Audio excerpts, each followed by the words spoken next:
going to speak in this group, but a couple of points. The noble Lord Murray's amendment is not necessarily one I support, but the idea that snake oil salesmen are confined to the private sector means that people are not aware of what's happening, particularly in terms of training coming from NGOs and I'm afraid the voluntary sector and charities, because goodness knows there's a huge amount of guff being peddled and sold from that direction. So I just want to at least acknowledge that it's not just private providers.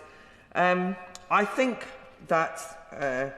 it's also not entirely fair to suggest that this amendment, even if I'm not moved particularly by it, is trying to sell training certificates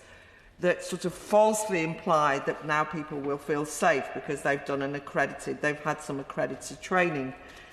Because actually, if I'm honest, my concern about this whole bill is that the public are being told that if we pass this bill, they will be kept safe from terrorism, and that is mis-selling. And so they're all the points that I've raised throughout the discussions on this bill, that we face huge challenges when it comes to terrorism, extremism, keeping the public safe. And of all the pieces of legislation we could bring in, this is the least effective, the most anodyne, not going to have any impact at all on public safety, and yet it's kind of heralded as being so important. So I think it's just a bit rich to have a go at one amendment as doing that, when in fact it could be levelled at the whole of the legislation.